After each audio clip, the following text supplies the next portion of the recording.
Thank you very much, Ms. Carlson. Ms. Porter, and then Ron Hughes, followed by Richard Heath. Ms. Porter. Governor Abramson, it's Mary Potter. That's all right. Good evening and welcome to the real West Kentucky. You thought you were far away from home, didn't you? My name is Mary Potter. I'm a practicing attorney. I graduated from U of L in 1986. It didn't used to sound like a very long time ago, but the older I get, the farther that date gets away. Except for some brief stints working for the state, I have spent my life, my legal life, as a practitioner of the law, working with individuals and small businesses. Businesses not like the one the young lady represents. I represent mom and pop businesses. You know, those that have a local grocery store. Our local store in Clinton is called Greg's, and it's named after Greg. Our local drugstore is Biases, and it's named after the Biases, who've done it for 2 generations. Those are the type of people that I represent. I also represent individuals who want to start their own business and make a difference. Small business is the engine of growth in Kentucky. They have very few folks in Frankfort who stand up for them. I don't need to tell you what the failure rate is for small business, but I will anyway. It's 50%. So if mom and pop go into business, either mom's going to fail or pop's going to fail. Those that manage to survive that first year are going to be faced with tax problems that will make them want to tear their hair out, hire the best accountant they can afford, and the best lawyer. Because the tax system in this state is a thicket. It is a thicket that Brer Rabbit would not want to be thrown into because it's not a pretty place to be. Part of the problem with hiring employees at the present time is not what the feds are going to do to us, despite what you may hear on TV. It is that employers are so reluctant to get into the whole business of hiring employees and going through the whole gamut of forms they have to go to with how many state agencies. And then the employee quits, and you've got to go back to all of those state agencies and cancel it. And trust me, I've been in that position, and it is a time consumer. Because when you have programs like workers' comp that's run through one state agency and unemployment through another state agency, and you have the revenue cabinet, and you don't even write your check for taxes to the revenue cabinet, you write it to the treasurer. And if you have a business issue, you don't contact the revenue cabinet, you contact the Secretary of State. Then what is a small business like Greg's to do? They need to be selling bread. They don't need to be calling up the revenue cabinet or any other cabinet to try to figure out how to pay their taxes. My clients are not tax avoiders. They don't like being treated like tax avoiders. They want to pay their taxes. They want to pay their fair taxes. So I have a suggestion for you on collecting taxes. Let's look at a one-stop shop for all those forms that a small business person has to fill out in order to be a business. Now, when you go on the internet to the Department of Revenue's website, say you want a sales tax form. Well, that sounds simple, doesn't it? I just want a sales tax form. I just sold a carburetor. I need to pay you folks. You're 6%. I took it from the customer, put it in my pocket, and now I've got to give it to you. Now, how do I do that? Well, you don't do it from the website. What you do is you find the correct form that you download that tells you how to call the cabinet to get the form. I'm not kidding. This is not a joke. This is true. And then, if you get the form, you are asked, what is your number? You don't have a number? Well, you have to get a number. So you get your number and you get your form. And you decide how often you're going to pay your tax on those carburetors. And they mail you, snail mail you a form, and you try to fill it out. Well, guess what? Maybe you have exemptions. Oh, look, there are 3 pages of exemptions listed on the internet. You may be able to use one of those, but how long is it going to take, Greg, to find the right form? He's not selling bread. He's looking for a form. If every car dealer on the internet can figure out a way for me to finance a car, no matter how much money I have and how much money I want to spend, surely, to goodness, somebody in Frankfurt is smart enough to figure out a matrix so that a small business person can pay their taxes. Because our kids are in their schools, and our family members have needs. So go back and tell those smart people at the Department of Revenue to get on it and make us a simple form. Thank you. Thank you, Ms. Potter. Ron Hughes, followed by Richard Heath, and I guess that's the mayor. Yeah, I don't know where he went. All right, thank you for taking the time to listen to us. I'm Ron Hughes. I'm one of the owners of Remax Realty Group. I have been serving Western Kentucky and Paducah for over 18 years as a realtor. As you know,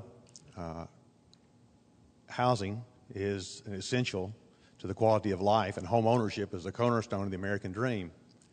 It is my concern as a realtor that home ownership be protected and be affordable and accessible to anyone who wishes to have it without any undue burden of taxes or any additional taxes. A homeowner, as a homeowner, I wind up paying property taxes. I wind up paying taxes on premiums for insurance. Every time that I do something to maintain or improve my home, I wind up paying a sales tax. So I pay just about every tax there is in the state of Kentucky as a homeowner. So I'm concerned about any additional taxes that would cost me more money to sell my home or for a home buyer to purchase that home. So it is my concern and my caution to this particular commission that as you look at this tax reform, that you don't unfairly overburden the homeowners as they already are. So that would be my concern and my caution to you. Thank you very much. Thank you, Mr. Hughes. Richard Heath, Bill Paxton, and Bob Horman. Hoffman, sorry. Thank you for the opportunity to speak. I didn't know I was going to get to speak till I came through the door a few minutes ago. So I jotted down a question I wanted to ask you, and then I found out you're not taking questions. So I reworded that in the form of a statement. And in the brochure that we picked up, it answered several questions for me. One of the statements, it said the commission will review how Kentucky's tax environment compares to other states and then identify ways to improve business tax competitiveness. So my question that is now in the form of a statement is, I would encourage you to look at states that are leading the way in the economic growth of our nation, and states like Texas, Oklahoma, Tennessee, especially Tennessee, since they're directly below us and connect us to us. And then the other part of my statement was I wanted to refer you to an article written in the Paducah Sun on Saturday, February the 4th. It's an editorial, and it says, Kentucky could learn from Oklahoma tax plan. And I won't take the time to read this to you because you can go online and find it. It has some really good pointers in there. So I wanted to direct your attention to that. And then watching Fox News here a few weeks ago, Greta interviewed the governor from Oklahoma. And she made several comments. I recorded it, played it back, made notes, because I come from a business background, over 25 years as a small business person, 13 years managing a farm supply store there in Mayfield. The last 12 years, I own my own business, Heath Building in Mayfield. and currently we have sales of about $2 million, so we are a small business. I bought that small business in 2000. Things were clicking along pretty good up until 2008. Everybody knows what happened in 2008. Our sales peaked at $4 million in 2008. In 2009, they dropped to $2 million, just exactly in half. Our payroll went from 30 employees down to 14 employees. We had to right-size our business. When I was listening to the governor from Oklahoma talk the other night on Fox News, she made the comment about how government, in Oklahoma, they right-sized their government. And immediately that resonated with me because I had just had to do that with my business. And I understand that state government has to right-size just the way businesses do. Some other key things that she touched on was talking about reducing workers' compensation. And because we're in the construction business, workers' compensation is a large line item for us. So, again, that really resonated with me because of the type of business I'm in. Another point she made was she said that they made a point to set policies in the state that give some certainty in the marketplace. And again, I sat up and paid attention because I would like to get back to that volume that we experienced in 2008. And I realize I'm going to have to wait for the economy to turn around. But everything we're doing right now is in survivor mode. We're not trying to grow. We're not trying to hire people. We're not trying to replace older, worn equipment. We're simply trying to hang on and survive this recession. So when she said they did things in the state government that put certainties in the marketplace, I thought that has to be a key ingredient. And those are the kind of things that I hope you guys are looking at. And I'll challenge you to take a look at those. There was another report came out on WPSD TV here a few weeks ago, and it was talking about business-friendly states. And I just caught the glimpse of it as I was going by, and I didn't get everything they said. What I did catch was that Tennessee was ranked 4th and Kentucky was ranked 25th. And I understand it's your goal to change that. I didn't mention I'm running for state representative in District 2. Fred Nestler is retiring, so I really hope that in January I get to join you guys and work with you on getting some of these changes implemented. Thank you, Mr. Heath. Mr. Mayor, would you like to say a few words? I had an asterisk by your name. Good evening. I admire you for the job you've taken on.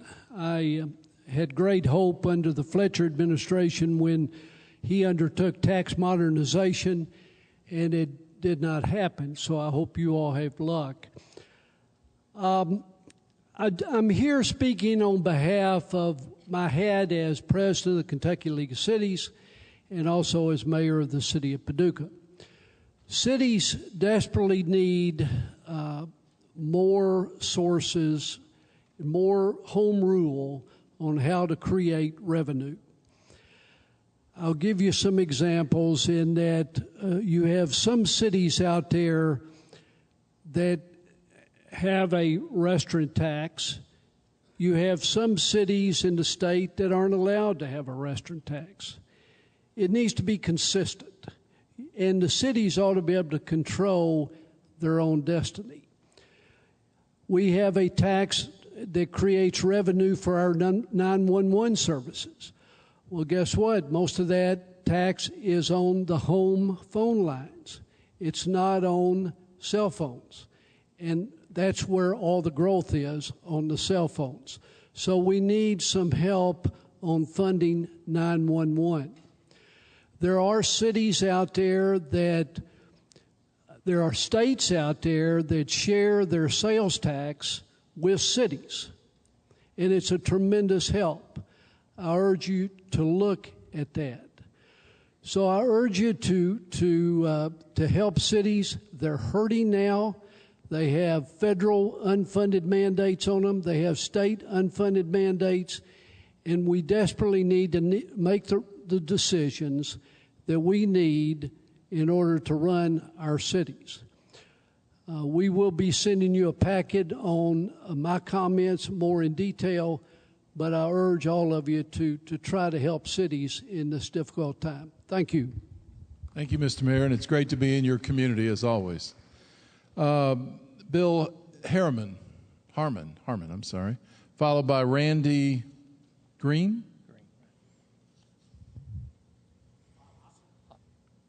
Hopman. Bob Hopman. Sorry. Got it.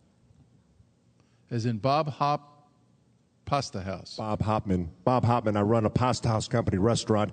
It's not a good thing for me to be standing up against the back doors since I run an Italian restaurant. Maybe next time we can have somebody else naming the names of the people that we know here. No offense to you, sir. You're doing a great job, by the way. I represent the Paducah Hospitality Association. I also sit on the Convention and Visitors Board. Paducah is a great town. I'm from St. Louis, go Cardinals. But relative to the restaurant tax, I did have a question. Obviously, we're not answering questions. If we're doing a restaurant tax, 3% tax is kind of ridiculous for a city to claim a restaurant tax of 3%. Having a 1% tax, perhaps statewide, might be a certain way to go. That way everybody gets the fair share tax burden upon ourselves. The lady who spoke earlier, the lawyer, I might have to switch attorneys. She hit the nail on the head with this unemployment claim crap. I mean, it's ridiculous. If anybody looks at the address, it's P.O. Box something, something, and then they give the address, and then you got a dash and dick and dash and dash. It's ridiculous. Then when you call the phone number to find out why you're being charged on an unemployment claim that the guy walked out on you on, and then they went and took the money out of your account anyway, somebody needs to look into the fraudulent claims of welfare and unemployment claims. My last comment is, if John Williams Sr. is sitting on this board and this lawyer lady over here gets on the board, listen to them. Thank you. Randy Green. And things you have heard, I'm sure, already. I do think it's important that all of us are aware that we want our programs funded, but we don't want to raise taxes. We want our programs funded, but we don't want to raise taxes. I think, as all of you know, somehow we've got to come up with a way to increase the assessed value of Kentucky. That's what we have to do, increase the assessed value of Kentucky. We need tax reforms that will attract new jobs, entrepreneurs. We need to attract new businesses. I know you've heard that. And we need to attract new industry. It needs to be new. We need to increase the assessed valuation of Kentucky. That will help tremendously. I'm not going to bore you with all the details of our school district and all the cuts we have had. You have a very, very important job and a very, very difficult job. And I do appreciate you taking the time to listen to us. And I wish you good luck in your other meetings. Thank you. Thank you, Mr. Green. Elaine Spalding. Ms. Spalding.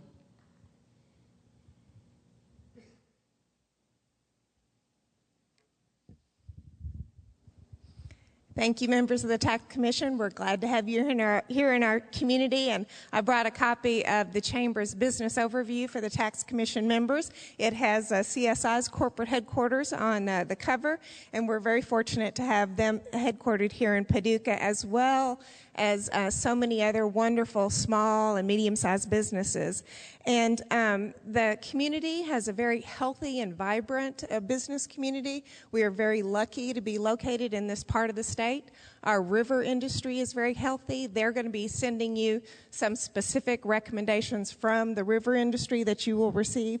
Our healthcare industry is very successful, and of course, you've already heard about CSI.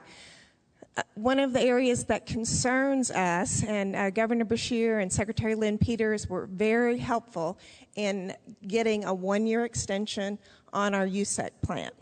For those of you that don't know, there are 1,200 jobs at stake, and we have a one-year extension. Our congressional delegation was also extremely helpful.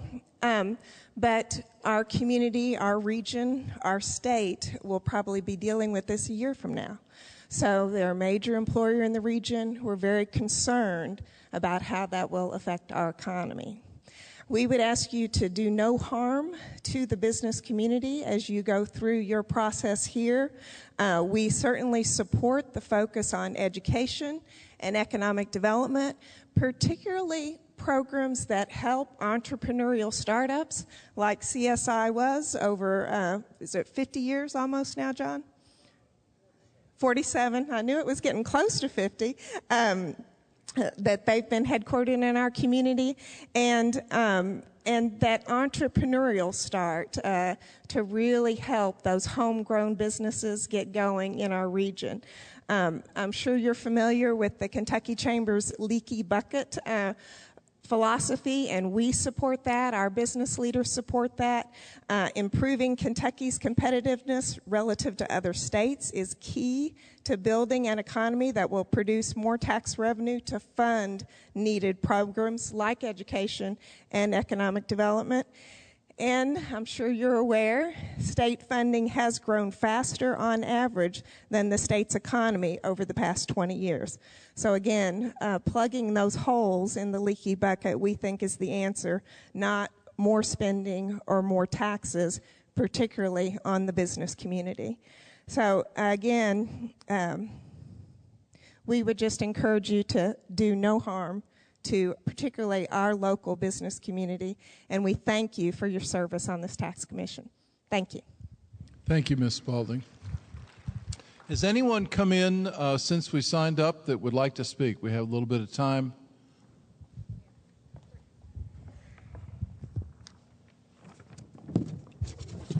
Randall O'Brien, followed by Wayne Elliott, followed by Belinda Hudson. Randall O'Brien. Microphone's yours, sir.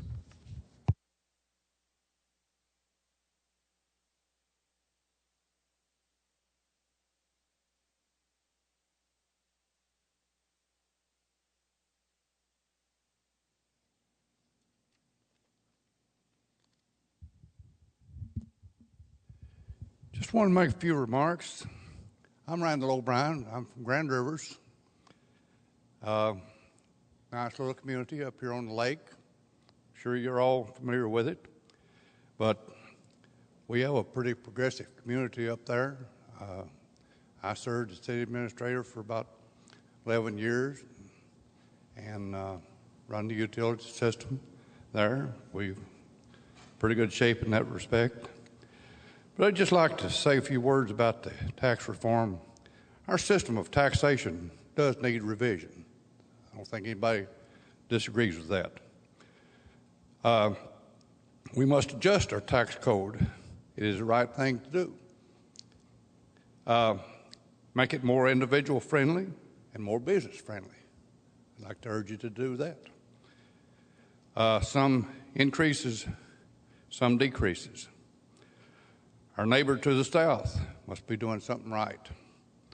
They, in regards to taxation, their economy seems to be doing better than ours. And they don't have an individual income tax either. Make the individual tax a certain percentage with zero deductions. I think that would be a good start there. We need to quit adding freebies. That adds to our tax burden. I know we have to have some, but we don't have to just keep on adding. There's certain segment of our society that we really do have to take care of. I understand that.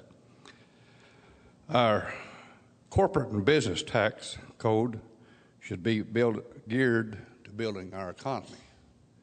And we need a better economy in our state. And the tax code should reflect that. And so, with that, thank you. Thank you very much, Mr. O'Brien. Mr. Wayne Elliott.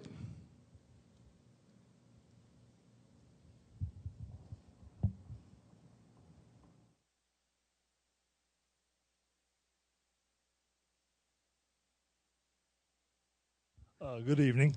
I'd like to thank all the ladies and gentlemen for this commission for taking time out of y'all's schedules and the effort y'all going to put forth to take this hard task. We really do appreciate that. I'm representing McCracken County Farm Bureau, and we have basically two things we'd like for you to consider keeping, and that is the sales tax exemption for agricultural production as it is now, and also House Bill 44, the part of it especially that maintains that there cannot be a property tax increase above 4% without being put before a vote of the voters. And at Farm Bureau, we feel like the voters should be involved to increase any larger than that.